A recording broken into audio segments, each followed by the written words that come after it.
Então, nós estamos vendo, na verdade eu falei sobre vários itens na letra B já, mas nós estamos falando sobre a relação entre Deus e o homem.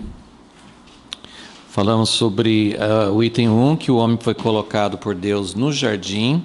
Eu vou falar um pouquinho agora sobre o item 2. Então vamos olhar aqui no versículo 15, Gênesis 2:15.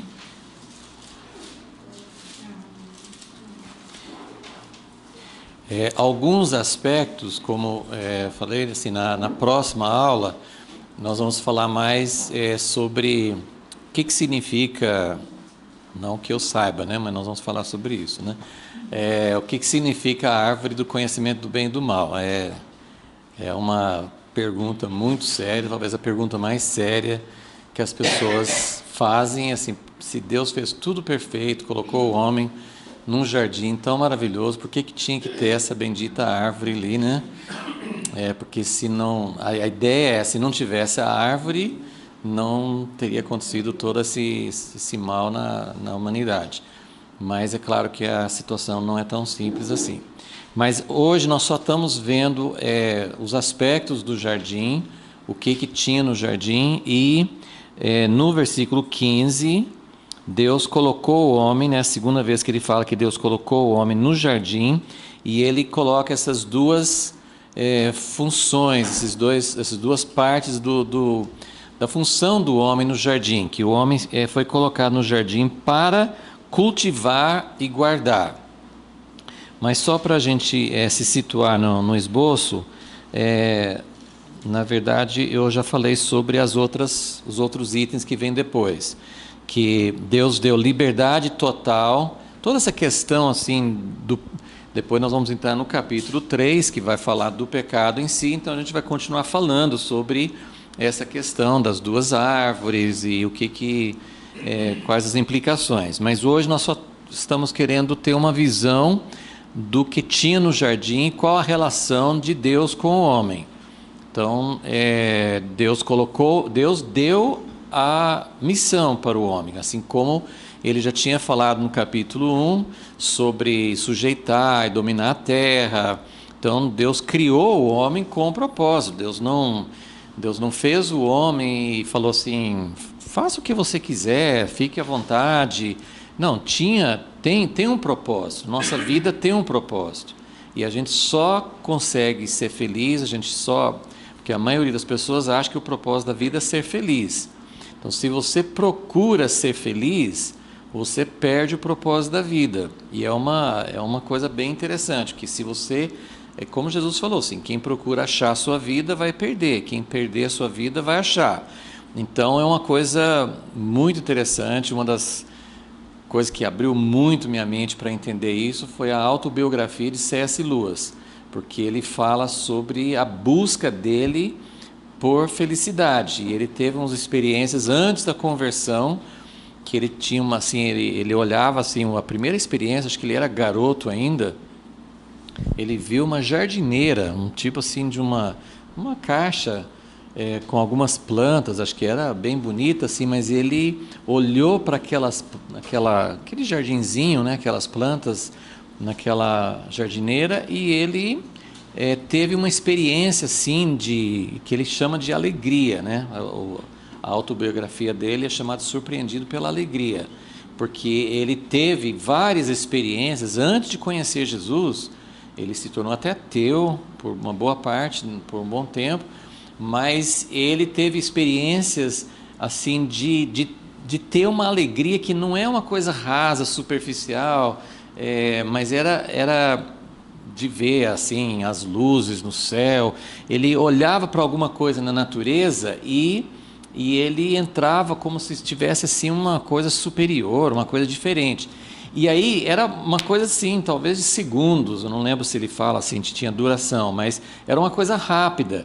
E é como você provar de uma coisa maravilhosa e aí você quer de todo jeito achar aquela experiência de novo. Então você faz tudo para repetir a experiência. A gente faz isso até nos cultos, né, um louvor que nos abençoa, que trouxe a presença de Deus, você, na próxima reunião, você tenta apertar o botão para produzir o mesmo efeito. Então, ele buscava isso e não encontrava. Ele sempre tinha uma experiência quando ele não estava buscando. Ele buscava e não achava, né? E depois, assim, um momento, uma música que ele ouvia, era alguma coisa, não era uma coisa que ele estava tentando se satisfazer, não é quando ele ganhava um presente, não é quando ele tinha alguma coisa que satisfizesse algum desejo dele. Era um momento que ele não estava buscando, algum momento que não estava buscando, ele tinha. E depois ele teve um encontro com Deus, o livro é muito interessante. Mas a descoberta dele foi que o que traz essa experiência de alegria, de satisfação, de deleite, de prazer, a verdadeira experiência, porque a gente tem várias experiências, como quando come um pedaço de bolo, ou, né, alguma coisa assim, você tem uma experiência boa e você acha que isso é felicidade. Mas não é, tem algo muito superior, a gente sabe um pouco disso, né? Então, quando você busca a alegria, você não acha.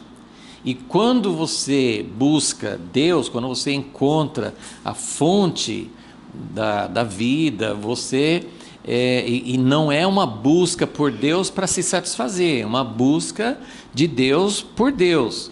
Então, quando você sai de si mesmo e entra em algo que Deus fez todo esse jardim do Éden para o deleite do homem. Mas a pergunta que nós terminamos a primeira parte foi: esse jardim era um jardim feito para o homem? Foi feito pensando no homem, mas o jardim é chamado, em outras partes da Bíblia, nós provavelmente não vamos ter tempo de ler todas não são tantas passagens, mas tem alguns lugares na Bíblia que chamam o jardim de Deus. O jardim era de Deus, e é esse ponto que a gente quer mostrar, e que é muito interessante, que, como eu falei no início, tem os fatos que são evidentes, que estão aqui escritos, mas tem outros fatos que você vai encontrar em outras passagens da Bíblia, mas não só nisso, você vai encontrar indícios do verdadeiro propósito de Deus no jardim, e o verdadeiro propósito de Deus para o homem. As coisas mais profundas que você encontra na Bíblia são mistérios, e são coisas que Deus não esconde porque Ele quer dificultar para a gente, né? Tem uma expressão em inglês, eu não sei se fica muito, se você já ouviu alguma coisa assim, mas Deus esconde as coisas à plena vista.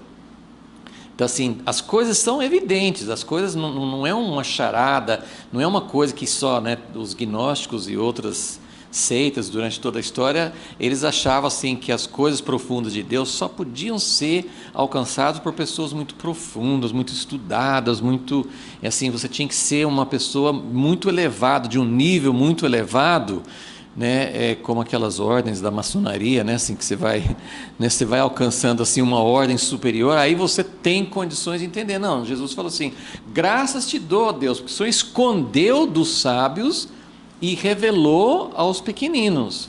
Então isso quer dizer, Deus esconde as coisas, mas estão à plena vista. Mas tem muita coisa que a gente lê e não acha, né? Porque a gente está procurando de maneira errada. Depende da atitude do seu coração, enfim, tem muitas coisas que influem na descoberta das verdades. Mas tem aspectos que a gente quer alcançar nessa visão do Jardim do Éden, que não são tão claras, não são especulações, porque essa área que eu falei de coisas que a gente quer saber, né, exatamente onde ficava o Jardim do Éden, não é errado você pensar naquelas coisas que eu mencionei, mas nós não vamos ter uma resposta definitiva, que a Bíblia não quis. Quanto tempo Adão ficou sem Eva? Nós não sabemos, tem muita coisa que a gente não sabe.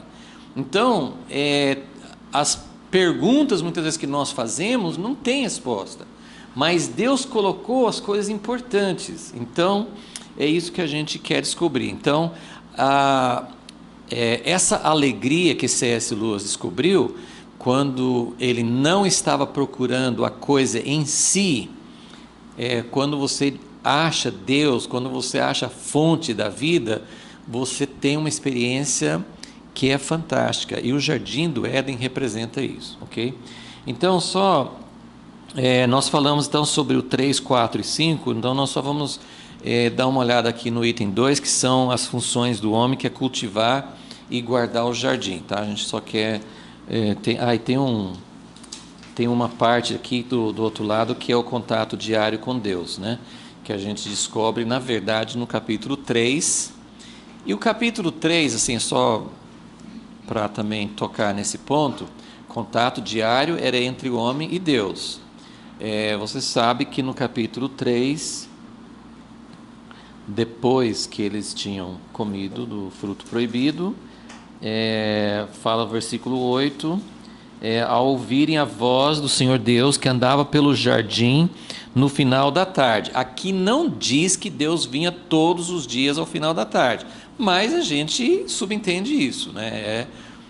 A ideia é que Deus vinha continuamente, diariamente, ele tinha esse contato diário. Então, esses são os aspectos do contato da relação entre Deus e o homem. Então, vamos falar um pouquinho sobre o item 2, que é essas duas palavras, cultivar e guardar o jardim.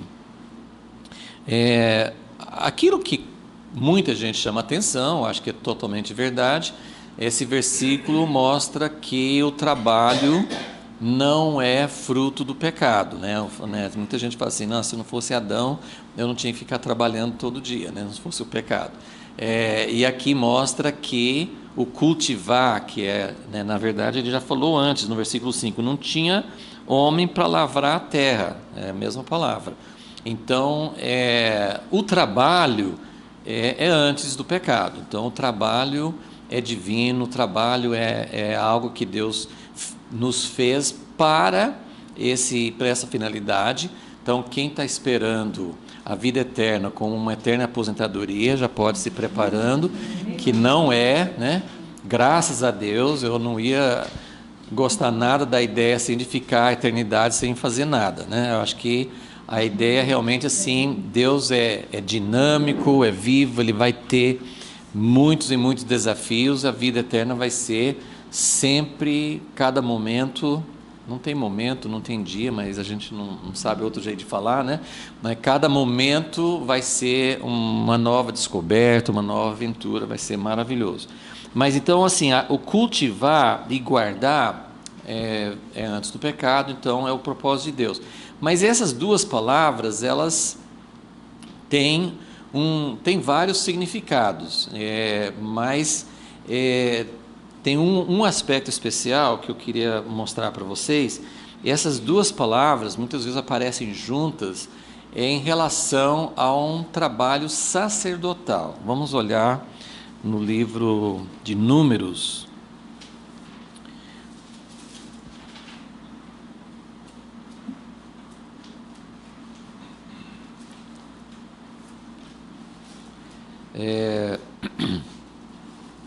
Números 3, versículo 7. Bom, eu vou começar no versículo 5 para pegar o contexto. E falou o Senhor a Moisés, dizendo: faze chegar a tribo de Levi, põe-na diante de Arão, o sacerdote, para que o sirvam. E tenham cuidado da sua guarda, e da guarda de toda a congregação, diante da tenda da congregação, para administrar o ministério do tabernáculo. Tem várias traduções, eu até peguei essa outra aqui, que é da Maristela, a minha usa umas palavras diferentes, mas tem nesse versículo 7, algumas traduções vão falar serviço para as duas coisas. Tem o serviço, a minha fala, já perdi o lugar aqui, mas a minha fala assim, que faça um serviço e depois administrar o serviço do tabernáculo. Mas são a primeira palavra, lembra que são duas palavras em Gênesis 2,15: cultivar e guardar. Cultivar, que dá mais a ideia de trabalho. Muitas vezes quando depois do pecado, Deus fala com o homem, você vai ter que lavrar, até essa mesma palavra cultivar. Então, muitas vezes, essa palavra cultivar é cultivar mesmo a terra, trabalhar, lavrar. Mas essa palavra é usada para servir a Deus, para servir outros deuses, e é usada aqui, é o final do versículo 7, quando fala para administrar o ministério ou serviço do tabernáculo. Então, esse serviço do tabernáculo é a mesma palavra cultivar. Agora, no início do versículo 7, ele usa a segunda palavra de Gênesis 2,15, que é guardar. Essa palavra guardar é a palavra assim de ter um encargo, uma guarda. Os sacerdotes, os levitas, o que eles tinham que fazer? Eles tinham que proteger. A ideia o tabernáculo é um espaço sagrado, era o lugar de Deus habitar. Então, eles tinham que vigiar, guardar, para que não chegassem pessoas impuras, para que não tivesse nenhuma invasão, nenhuma intrusão, né, de pessoas indevidas. Eles tinham que guardar a presença de Deus. Então, eu não vou ler, tem vários outros textos, acho que vale a pena ler em Números 18 também, só mais um texto. Não é a única maneira de usar essas palavras, mas é só para vocês entenderem que essas palavras de cultivar e guardar o jardim eram palavras que eles usavam várias vezes no serviço sacerdotal. Então isso é muito significativo. Números 18, versículo 5: assumireis a guarda do santuário e do altar, para que não haja furor outra vez contra os israelitas. Então aqui você vê o sentido de guardar, né? Alguém já falou assim que uma das coisas que Adão tinha que fazer, se Deus colocou para cultivar e guardar o jardim, ele deveria ter vigiado para a serpente não entrar lá, né? Essa seria uma parte de guardar, porque o que mais que se você pensar, tem esse sentido, né, assim, de vigiar, de proteger. Por exemplo, quando fala guardar o rebanho, é essa palavra, né? Então, quando fala assim de guardar uma aliança com Deus, é uma coisa assim, você é atento, né? A sua aliança conjugal, a sua aliança com Deus exige atenção, exige vigilância. Você guarda, é uma coisa preciosa, um espaço sagrado para Deus, você guarda. Então, aqui em Números 18, 5 fala: a guarda do santuário e do altar, para que não haja furor outra vez contra os israelitas. Versículo 6: separei do meio dos israelitas vossos irmãos, os levitas.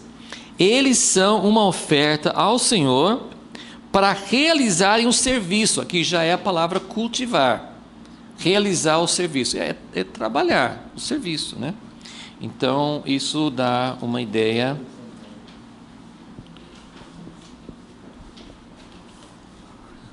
Isso dá uma ideia do significado dessas duas palavras. O que isso nos mostra? É muito claro, desde o capítulo 1 de Gênesis, quando na criação do homem, que Deus estava dando ao homem uma função real no sentido de rei, né? Uma função de governar. Mas aqui no capítulo 2, nós vemos que há também esse sentido, que pode ter o sentido de um trabalho, né? O que ele tinha que fazer para cultivar o jardim? Poda, apanhar frutas, a ideia assim de ter mato, né, de ter espinhos e mato, né, plantas indesejáveis, né? Não sei se isso tinha, mas a ideia dessas palavras, como tem ligação em outras partes de um serviço sacerdotal, nos abre uma outra visão de que o homem também tinha uma função sacerdotal diante de Deus no jardim. Então, nós sabemos que isso é um tema na Bíblia. E no final, a nossa restauração, a nossa missão, agora e no futuro, é ser reis e sacerdotes. Então, essa função começa no Jardim do Éden, ok? Nós vamos depois, isso vai ficar mais claro à medida que a gente vai mostrando outros aspectos, ok? Então, a pergunta continua sendo: esse jardim, ele é um jardim para o homem, para o benefício do homem, para o homem se deleitar? Sim e não. Porque o objetivo do jardim, e é isso que não está tão explícito, isso que está escondido, mas está ao mesmo tempo evidente. E, inclusive, assim, é mais escondido para nós, do século 20 e 21, do que para eles, porque naquela época eles entendiam isso com muito mais clareza do que nós.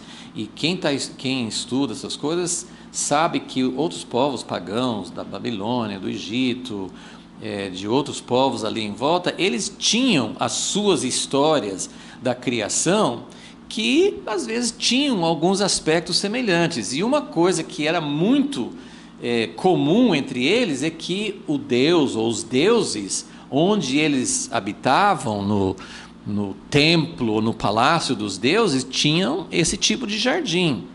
Então, a ideia desse jardim não era só assim um jardim para o homem. O homem estava ali, ele tinha, Deus estava pensando nele, Deus fez todas as coisas para ser aproveitados por ele, para o deleite dele, mas o jardim tinha uma outra função.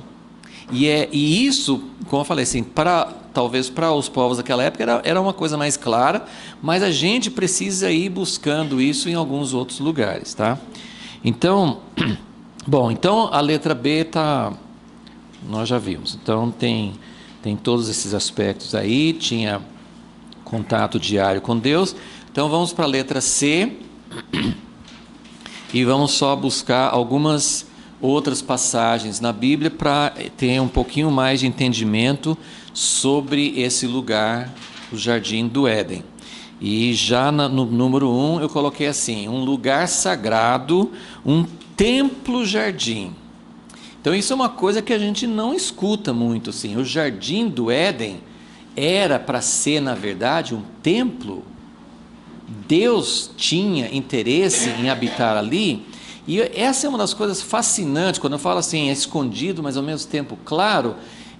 Deus não queria, Deus não colocou, mesmo, pelo menos do jeito que está registrado aqui, nessas ordens de Deus: eu estou colocando você para cultivar e guardar o jardim. Essas palavras poderiam ter uma conotação sacerdotal, mas aí você pode comer livremente todas as árvores, só tem uma que não pode. No capítulo anterior, o propósito da criação é para vocês multiplicarem, encher a terra. Não fica muito evidente que ele fala assim: eu estou colocando vocês sobre a criação, mas vocês têm que me obedecer. Isso não é explícito.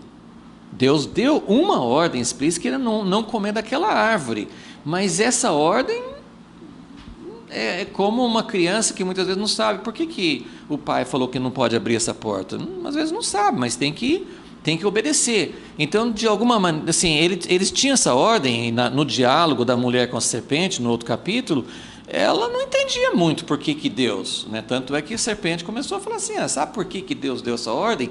Ele colocou dúvida na cabeça dela do porquê que Deus deu essa ordem. Então, a ideia que eu queria que vocês vissem é: Deus faz as coisas e Ele quer que a gente descubra, não porque Ele está querendo colocar uma charada difícil, mas porque o relacionamento, e essa é a chave para entender por que tem a árvore do conhecimento do bem e do mal, a chave de tudo é: Deus queria um relacionamento espontâneo, Deus queria um relacionamento de amor, Deus queria um relacionamento voluntário. Ele tinha algumas condições, tinha coisas específicas, mas ele não queria um relacionamento que fosse apenas governado por leis e regulamentos. Ele queria que o homem fosse tocado por toda essa bondade. E é isso que a gente encontra em todas as alianças de Deus com o homem, sempre tem a bondade de Deus. Por que Deus libertou o povo do Egito? Por que Deus dá uma terra que mana leite e mel? Por que Deus dá as riquezas na nova aliança? Sempre tem a ideia assim, Deus está fazendo para o homem. E tanto é que nós temos um evangelho hoje que muitas pessoas estão só voltadas para o homem. O que a gente ganha, o que a gente precisa, o que a gente quer receber, e Deus está esperando. E o exemplo que eu sempre dou é do rei Davi, quando o rei Davi tinha alcançado todas as promessas que Deus deu para ele, ele estava no trono, estava governando sobre as 12 tribos, estava vencendo sobre todos os inimigos, estava morando num palácio, tinha tudo.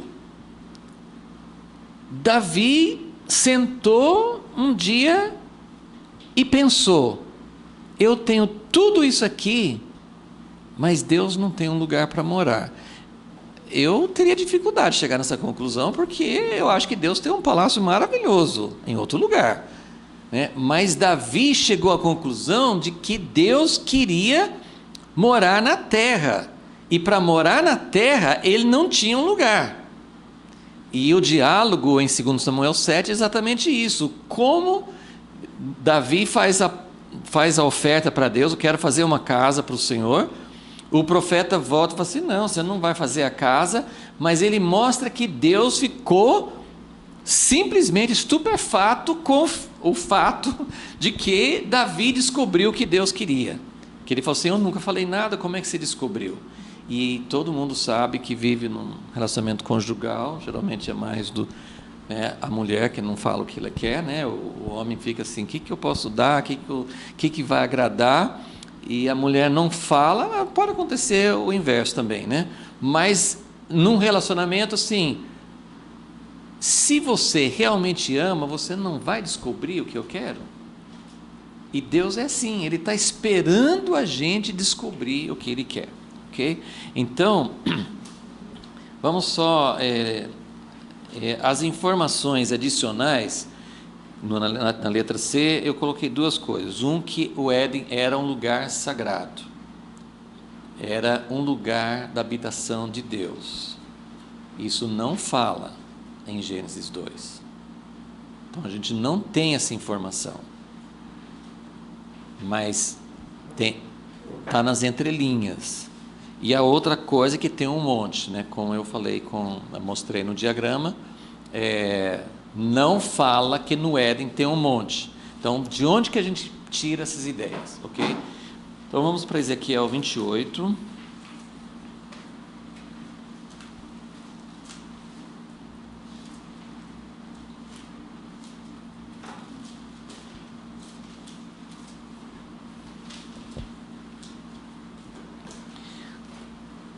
Ezequiel 28 é um capítulo bem difícil para entender, porque ele está falando sobre o rei de Tiro. Ezequiel, os profetas, muitas vezes eles falavam, a maior parte era sobre Israel, mas eles falavam sobre Moabe, falavam sobre o Egito, falavam sobre Edom. Aqui ele está falando sobre o rei de Tiro. Então, as duas passagens que a maioria dos estudiosos aplica para Satanás, para a história que nós temos de como que Satanás era um anjo, era Lúcifer, era um anjo glorioso, era um querubim da guarda, ele era muito próximo a Deus, e como ele caiu, a gente tem essas duas passagens, Isaías 14 e Ezequiel 28. Mas é bem confuso aqui, né? Porque ele está falando sobre o rei de Tiro, e muita coisa é do rei de Tiro mesmo, porque ele fala sobre comércio, ele fala sobre a arrogância dele, porque ele achava que era o máximo, que ele, muitos reis, imperadores naquela época se consideravam deuses, porque ele fala assim, no versículo 28:6, assim diz o Senhor Deus: já que consideras o teu coração como se fosse o coração de um Deus, versículo 9, acaso dirás ainda diante daquele que te matar, eu sou um Deus? Então o rei de Tiro, ele se achava um Deus. Então muita coisa aqui está sendo dirigida para o rei de Tiro mesmo, mas tem umas coisas que não tem nada a ver com o rei de Tiro, né? Então vamos ver aqui na descrição, versículo 12: Filho do homem, levanta um lamento sobre o rei de Tiro e diz-lhe: assim diz o Senhor Deus, tu eras o selo da perfeição, cheio de sabedoria e perfeito em beleza. Estiveste no Éden. Espera aí, mas o rei de Tiro nunca esteve no Éden, né? Então aqui já está falando sobre uma outra personagem. Algumas pessoas acham que aqui está falando de Adão mesmo. Eu acho que né, não dá para aplicar tudo que está aqui a Adão.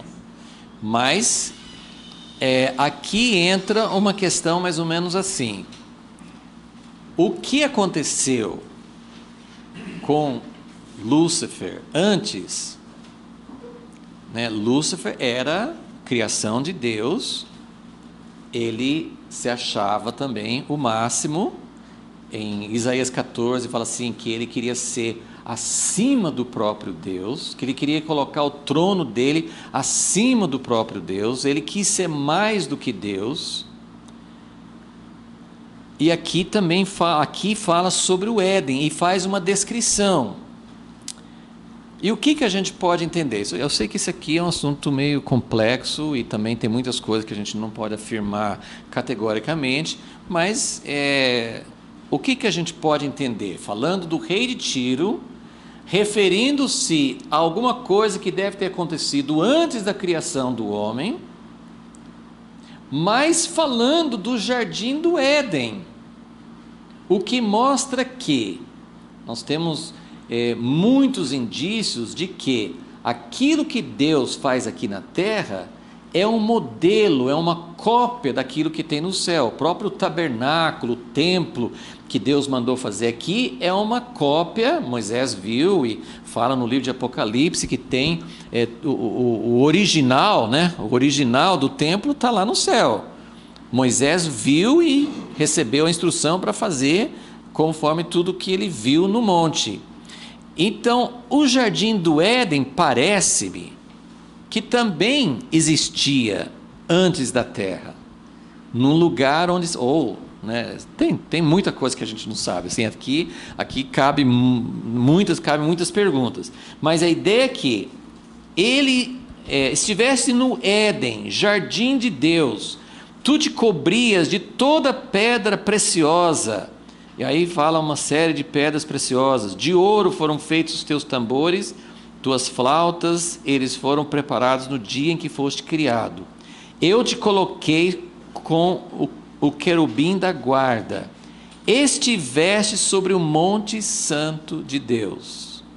Então aqui nós temos um dos indícios de que no Éden original, talvez, se isso aqui está se referindo a Adão, então aqui está falando que no Éden tinha um monte. Se isso aqui não sei se está dando para entender, a queda de Lúcifer pode ter sido meio que um paralelo à queda de Adão. Então, assim como Deus fez todos os anjos, a beleza da criação celestial, Deus fez também o homem como o máximo, o auge da sua criação. Então, assim como Lúcifer, ele era o mais belo, o mais perfeito de todos os anjos, Adão era a perfeição de toda a criação que Deus fez aqui na terra. Então, tem paralelos. E a serpente entrou no jardim para fazer com que Adão seguisse o mesmo caminho que ele tinha seguido antes. O mesmo pecado, e isso é muito claro na Bíblia, assim, de que o pecado de Lúcifer foi orgulho, foi querer ser mais. E exatamente o que a mulher e o homem junto com ela, eles queriam aquele fruto proibido porque era desejável para dar conhecimento, entendimento, para ser como Deus. Essa foi a tática da serpente. E por que ele usou essa tática? Porque foi o que estava no coração dele, foi a mesma coisa. Então, esse aqui é só mais ou menos para vocês terem uma ideia, não vou entrar em tudo isso aqui, mas eu queria que vocês vissem que, versículo 14, estivesse sobre o monte santo de Deus, andaste no meio das pedras resplandecentes. E lembra que No Éden também saiu o rio, e tem uma terra de Havilá que tinha muito ouro, e o outro tinha pedras preciosas e tal. Então tem muita relação uma coisa com a outra, ok? Então, para não tomar muito tempo,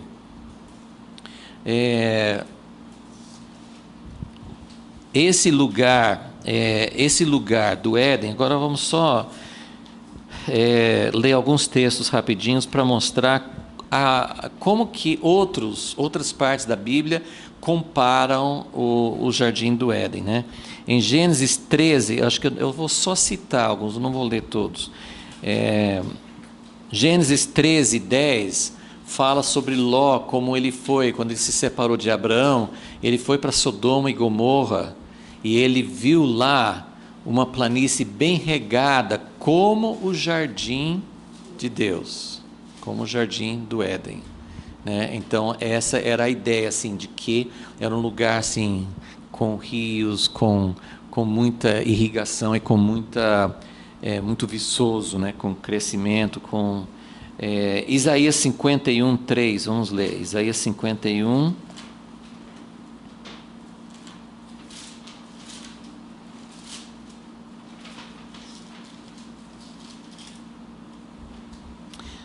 e 3, porque o Senhor consolará Sião, consolará todos os seus lugares destruídos, e fará o seu deserto como o Éden, e a sua solidão como o jardim do Senhor.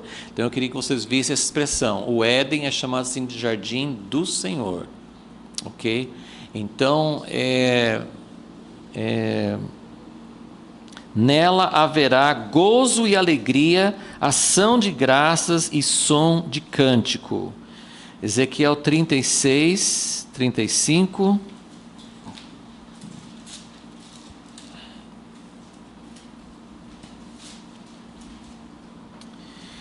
E dirão, esta terra que estava assolada tem se tornado como o jardim do Éden, e as cidades solitárias assoladas e destruídas estão agora fortalecidas e habitadas. Tem um lugar que está sendo chamado como lugar que vai ser restaurado como o jardim do Éden. Qual é? Sião, Jerusalém, né? Que é um monte.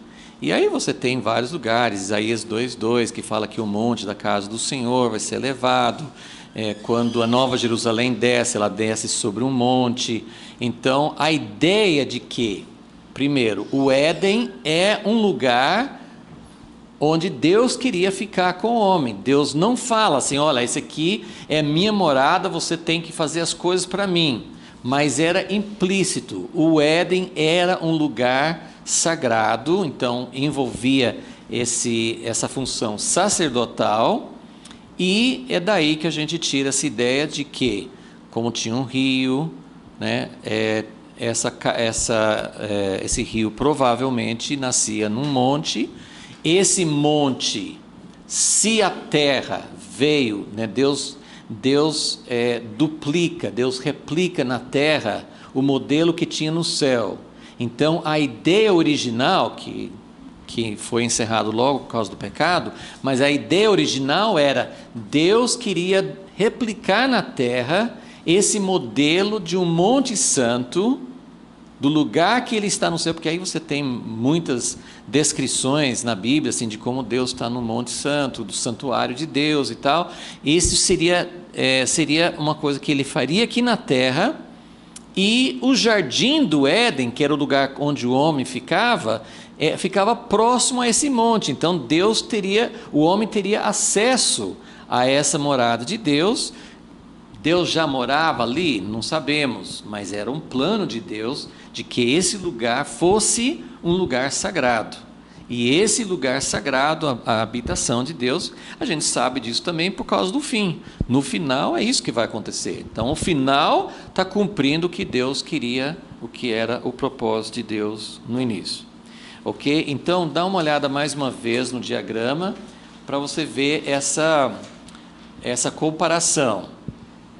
Você sabe que o tabernáculo tinha essas três partes: o átrio, o lugar santo e o santo dos santos, ok?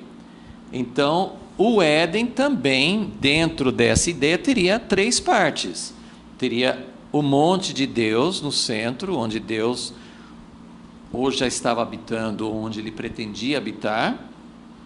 Depois teria, e ali que nasce o rio. Depois você teria o jardim do Éden, que era onde o homem ficava como lugar santo. E depois você teria a região do restante do Éden, que seria o átrio exterior, e daí para fora também, para onde os rios levariam vida. E é interessante também, esses pontos norte, sul, leste, oeste, são significativos porque eles sempre armavam o tabernáculo para que a entrada estivesse olhando para o oriente, para o nascer do sol. E o jardim do Éden, ele deixa isso claro, que era quando o homem foi expulso, ele saiu para o lado do oriente, era no lado do oriente que os querubins ficavam guardando para não entrar mais. Então você tem essa ideia clara assim, de que também essa orientação era no mesmo sentido. E tem vários outros paralelos, tanto é que o tabernáculo, o templo, eles colocavam os querubins, colocavam as árvores, tinha muita coisa que representava dentro do tabernáculo ou do templo como se fosse o jardim do Éden. Então você tem esse paralelo muito interessante entre o jardim do Éden e o tabernáculo. Eu acho que é bem interessante ver isso. Então as nossas conclusões são: o homem recebeu funções sacerdotais, não só funções de governar. Ele estava ali para cultivar e para guardar. Ele era um guardião. E lá em Ezequiel 28, quando fala ou de Satanás ou do próprio Adão, falando você estava junto com o querubim da guarda, ele tinha essa função de ser um protetor desse espaço sagrado, de proteger essa área sagrada para Deus. O Éden era um modelo da habitação de Deus no céu. Aquilo que Deus tem no céu, porque você pode ficar assim, né? Essa pergunta eu já fiz para mim mesmo muitas vezes.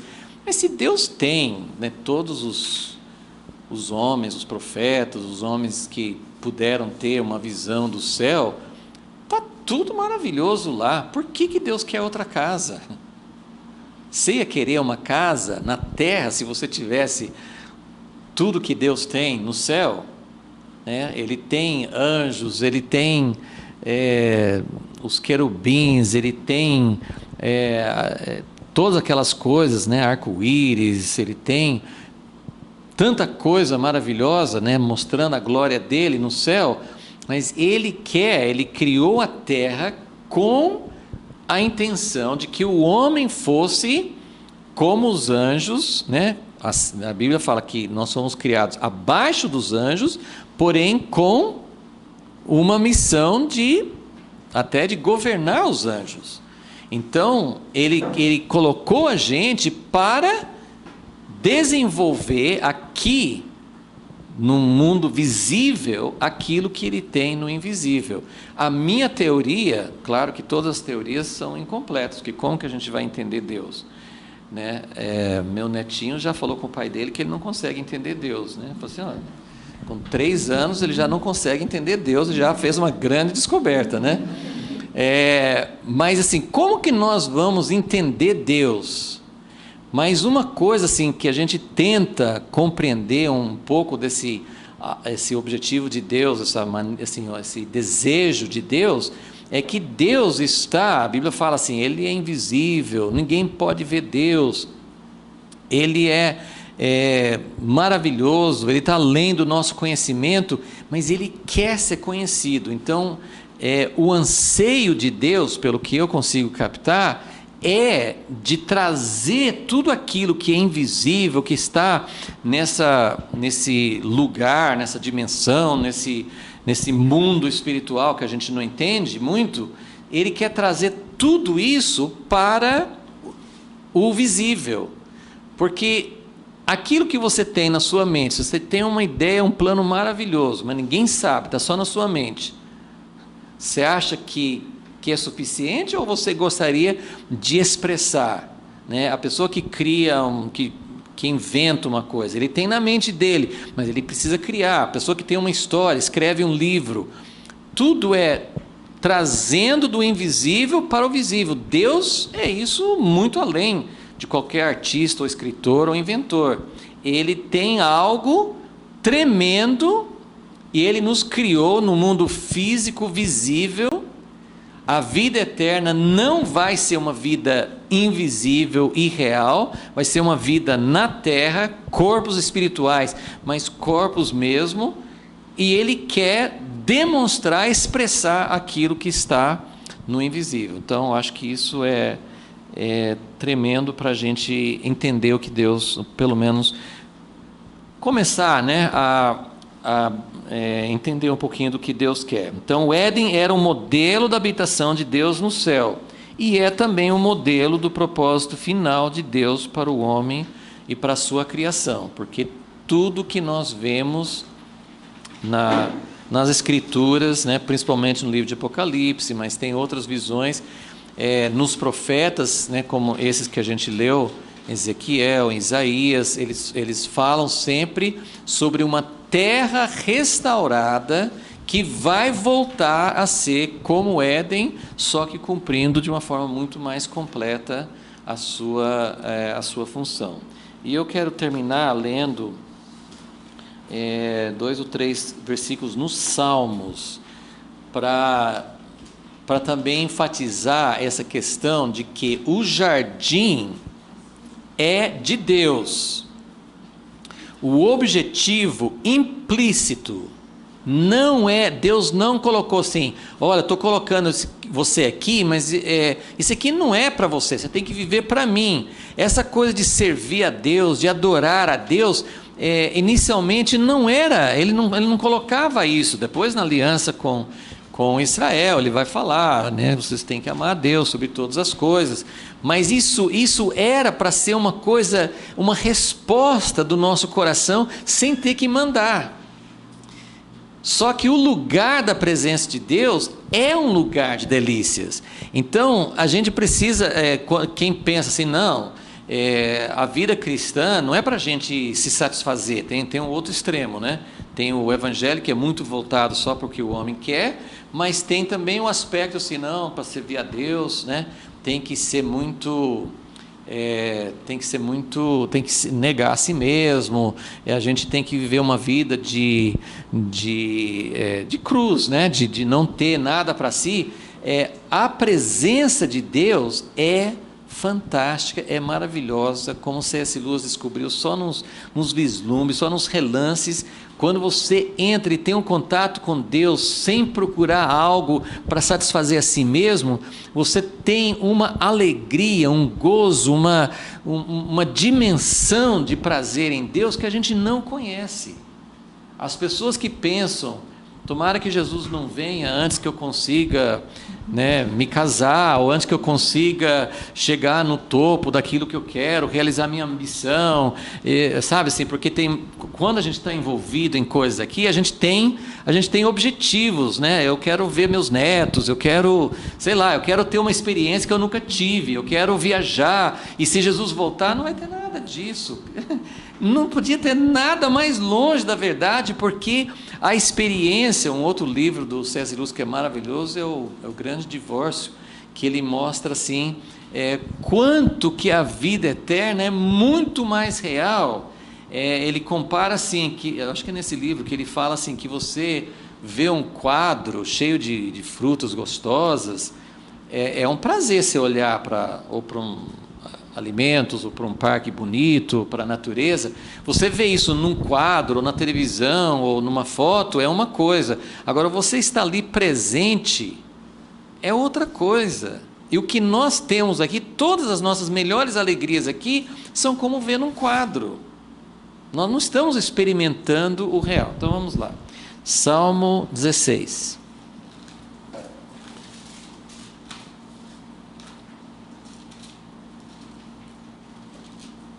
Versículo 11: Tu me farás conhecer o caminho da vida, na tua presença há plenitude de alegria, À tua direita há eterno prazer.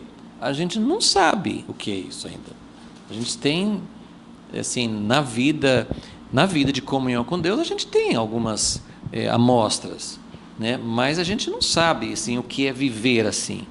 Salmo 23, todo mundo conhece. Versículo 2: Ele me faz deitar em pastos verdejantes, guia-me para as águas tranquilas. Salmo 36, versículo 7: Ó Senhor, como o teu... Quem já viu esse estudo sobre recede, né? Essa palavra amor, na minha tradução, é recede. Ó Deus, como o teu recede é precioso! Os filhos dos homens se refugiam à sombra das tuas asas. Eles se fartarão da abundância da tua casa. Tu os farás beber da corrente das tuas delícias, pois em ti está a fonte da vida, na tua luz vemos a luz. Salmo 46.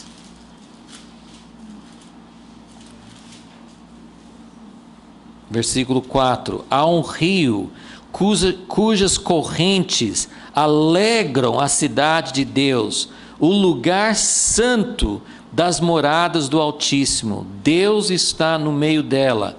Então, esse rio que aparece, né, nas várias profecias e na visão final, é algo muito mais do que um rio bonito, né? Assim, fala das árvores que têm... as folhas são para remédio, os frutos são para vida, assim, é muito mais do que apenas uma coisa física, material, é coisa que alegra, que traz gozo, alegria para a vida das pessoas. Salmo 63 primeiro, Salmo 63, versículo 5: A minha alma se farta como numa mesa de carnes. Opa! Parece que tem um churrasco lá também. A minha boca te louva com alegria dos lábios, quando me lembro de ti no meu leito e medito em ti nas vigílias da noite. Salmo 65, versículo 4: Bem-aventurado aquele a quem escolhes e levas a ti para habitar em teus átrios. Ficaremos satisfeitos com a bondade da tua casa, do teu santo templo. Então, é uma pequena amostragem assim, de descrições do verdadeiro Éden, né? Esse lugar que Deus tinha preparado.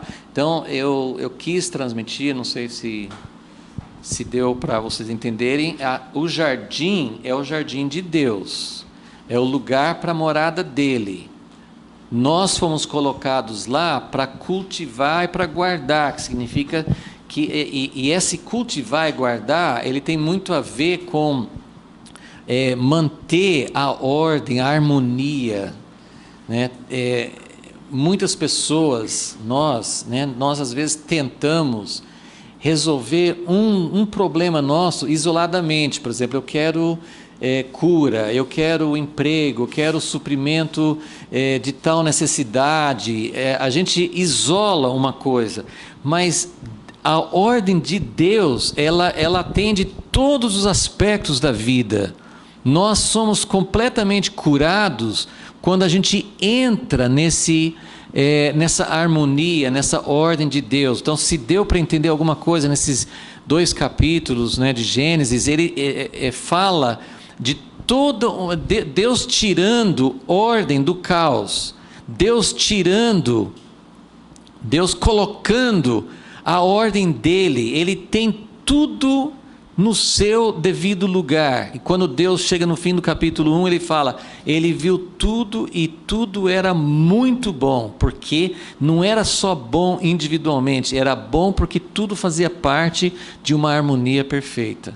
Então, quando a nossa vida começa a entrar nessa harmonia de Deus, ainda que seja ainda aos poucos, a gente não consegue essa restauração completa na nossa vida, na nossa ordem, mas à medida que nós começamos a entrar na ordem de Deus, que tem muitos aspectos, né, dessa ordem, desse equilíbrio de Deus, quando nós entramos nisso, todas as coisas começam a fluir. E esse lugar da habitação de Deus é um lugar maravilhoso para nós. É só entender que o objetivo final não é para nós. Deus não me chamou para entrar nesse lugar restaurado só para mim. Esse lugar é um lugar onde eu vou ter deleite, eu vou ter prazer, tem as árvores maravilhosas, tem os frutos, tem os animais, tem tudo, mas a coisa principal é o relacionamento com Deus, é a morada de Deus, é do monte de Deus, que nem citou no capítulo 2, mas é do monte de Deus que vem o rio que traz vida para todos os aspectos. Então, são essas coisas que você não vê à primeira vista, que na verdade são as coisas mais importantes. Deus abençoe.